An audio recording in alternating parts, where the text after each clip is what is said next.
In the last lecture, I answered some student questions to really help reinforce the information that you've just learned. We're going to do it once again. This time the questions are a little bit more challenging and really situations when people with maybe who've had sites up and running are experiencing. So these might be questions that you'll be having a little bit further down the road, and you can really see how to deal with them through these questions. So let us really get straight into it here. I've got a question from Armand, a number of questions really, but I'm going to pick out some of the main points that I think are interesting here. So Armand's here has a local photography business, and he's wondering, for local search, I guess there's no point to target keywords which are under a certain search volume. So this is really a keyword research question, choosing your keywords. And he's asking really about, is there a point to answer keywords for local search that have maybe 20 searches or less? I think this is a great question. It really brings up, what is the, should it be 1,000 searches or more, or really how should you be thinking about this? Well, really what you should be thinking about is, how valuable would one of those visitors be? So if you can get 20 visitors to come to your website and rank number 1 for that, if each of those 20 people spend on average $150 per photography session, well then that's going to be extremely valuable to rank number 1. 20 multiplied by 150, that could be $3,000. That's how valuable it could be. So don't think about just the number of visitors. You've got to really think about, okay, well, how much does my service actually cost, and how many of those visitors on average actually convert into being a paying customer? And that can take a little bit of testing to do over time to figure that out. But think about the end result. $3,000, that could be a lot of money, and therefore it's definitely worth ranking for those keywords there. Now, moving down a little bit, Armin had another question which I think is interesting and which you might be thinking about. This is more in relation to link building now. So that question was in relation to keyword research, and this is in relation to link building. So Armin says that he has a Moz Pro account, and in the Moz Open Site Explorer, so if we remember that, we used this tool before to really assess the backlink profiles of our competitors, etc. And Armand is using it to really assess his own site. And he says, some of my strong backlinks don't show up. So he knows that he has backlinks from a few big organizations. They're not showing up in the Moz tool, and he's really wondering why.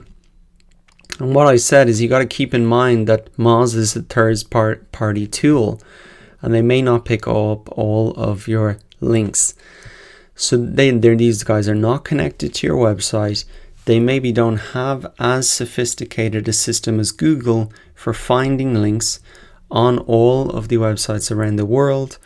So what I suggested Armand's do is really check his links in the Google Search Console to see if really Google has picked them up, because that's more important. If Google hasn't picked them up, well then you would start to scratch your head. But if Moz hasn't picked them up, well then that's not such a big deal.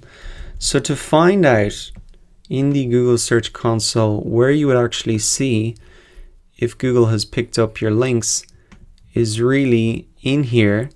You can come to search traffic, links to your site, and I've got a brand new site, so there's no links from other sites yet, but this is where you'd come to check it. And what Armin said, he said, yes, they are there. Okie dokie, thanks. So those were two questions. One about the keyword research and the value of keywords, even if it's got a small amount of volume, and also the links, if they're not showing up in some of these tools, really to check them in the Google Search Console. Now that was the first question. Let us move on to the next one. Now here we have another question from John, and it's really about the backlinks once again. And is really, what I said about not all backlinks are created equal, really, that backlinks from high authority sites within your niche are going to be more powerful. So he's saying, is there an SEO advantage to placing a web page on a strongly related website. So that's really like a guest post. And really what I've said here is that if the page is a higher page and domain authority, the backlink would be more beneficial from an SEO perspective. So it's better to get a backlink from a web page that is high page and domain authority than it would be to get a backlink from some site that's completely unrelated and has no domain authority. So it's just really to reiterate that point that not all backlinks are created equal, and you should really look for those backlinks from stronger pages within your niche. So here's another question from Rob, and it's really about if you only have a small amount of keywords, how do you spread them over 150 relevant pages? So he said he's in quite a niche website. It's for online drum lessons. And he said there's really only 8 relevant keywords that have search volume. How does he spread these over 150 pages? Because I think he has 150 pages on his website already. And what I said was, you don't really need to spread them over 150 pages. What I would do is focus on the few relevant terms, ensure that the website has dedicated pages with great content around these keywords, and these are the pages that you want to rank in the search results. Remember that not every single page on your website needs to be SEO optimized. You can pull people into your website around maybe 8 key pages, and then they can go deeper and deeper into the site, if that content is relevant. So pull them into the site with those big pages, and then they can go deeper in. And he said that makes really a lot of sense. So remember that not every page on your website is going to be designed to rank in the search engines. You don't want your contact page to rank there. You wouldn't expect your about page to rank there. And maybe not all of your content pages will rank either. But really focus your energies on building links and optimizing those pages that there is search volume for. Get those to rank, and then people can go deeper if they want. Here is another question about the Moz toolbar that we were really seeing in the search results when you want to assess the page authority and domain authority of your competitors. So what Victoria is saying here is that if the Moz tool doesn't give any numbers, like below they appear blank, does this mean that the keyword is bad or should be used? And I've seen this happen to myself before. What I'd really recommend is that you create that account, like log in and actually create it and try and search it again, because sometimes the numbers don't show up, but then when you reload the page, logged in, the numbers do show up. So that's the first thing that I would try. If there's no data as well, it doesn't mean it's not a bad keyword. Maybe Moz just does not have information about these competitors. And if it's showing that their PA is very low, well then that's a great thing. That means that there could be a good opportunity for you. So if you see something blank like this, I would definitely log back into Moz, make sure you've got that created account, reload the page, and see then what the page and domain authority of your competitors are. If the page and domain authority is low, that's great. That's a good opportunity for you and a nice keyword for you to target if the search volume and all the other things are good, like the commercial intent, etc. Here we have a question from an e-commerce site from Hafid, and he says he has an e-commerce website in the fashion niche. He wants to understand if content marketing will increase his domain authority. Will it be good for his website to really do this? And what I said to Hafid is maybe start the process by really looking at where your competitors are getting their links and traffic.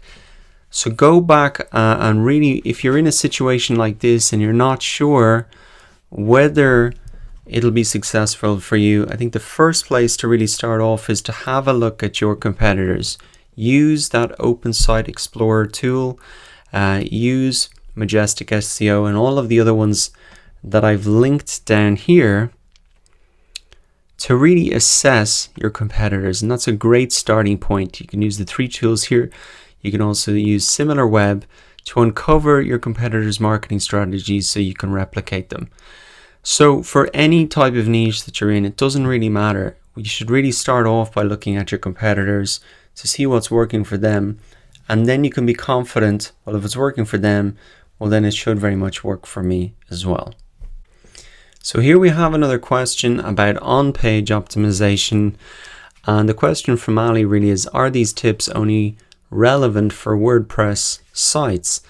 So no, the principles that I've really laid out here for on-page optimization are really relevant for every single type of website that you have.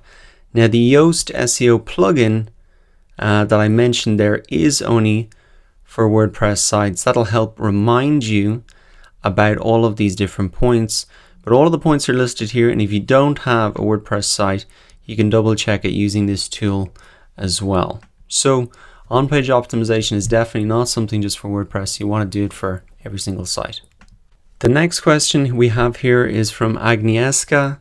It's in relation to link building, and she's asking, she's noticed that there are a lot of backlinks to her website that have a high spam score.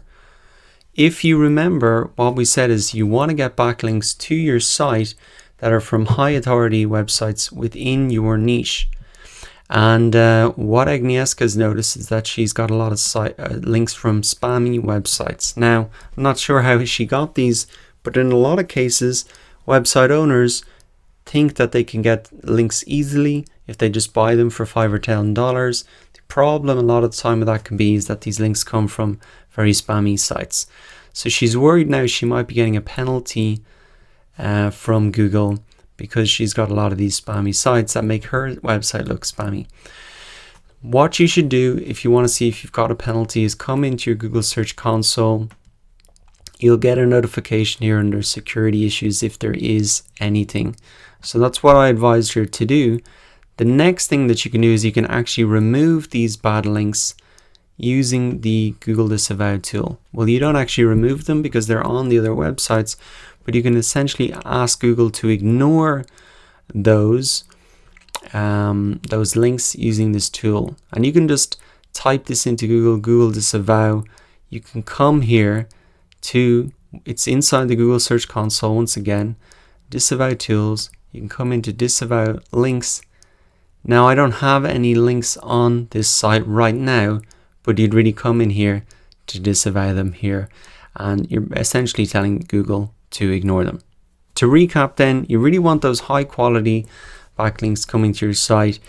If you are in a situation like this, firstly check if you've got a penalty inside the Google Search Console, then use the Google Disavow tool to ask Google to really ignore those spammy backlinks. The next question here is from Glenford. It really relates to link building, and he's asking about directory submissions. What he said is he's just wondering if submitting your site to directories, not paid online one, is considered SEO. So an online directory is really a place where you can list your website or business. It could be something like Yelp, TripAdvisor, that's an online directory. But there are other types of directories that are specifically built just with the purpose of getting a backlink. And what I said to Glenford here is it really depends. If the directories are well-known authority sites related to your niche, then I'd say go for it. Something like Yelp, you obviously want to be listed on that. But if it's some sort of outsourced service and you don't know where they'll submit your site, then it's best to take care. This relates to the last question we have. You don't want a lot of spammy links to your website. So you really want to, if this is some outsourced service, like we'll submit your website to 500 directories, maybe you should really take care, because there's no real bad way to build links. It all comes down to how it's performed. If it's some type of automated process that's designed to manipulate the system, then that's something that Google might penalize you for. So really, this is a way that people use to build links to your website. If it's some type of automated process, I'd probably stay away from it. But if it's something like creating your profile on Yelp, then that's obviously a great way to get in front of your audience there and their audience. And you might even get a do follow backlink from these profiles here. To recap then, if someone is offering to build links to your website, just try and understand really where these links are coming from, Otherwise, you can get yourself into trouble and have to do a lot of work cleaning all those links up in the Google Disavow tool, etc. Coming up next, I've got some SEO tips for local businesses. So this will really help you out if you have a physical location for your business.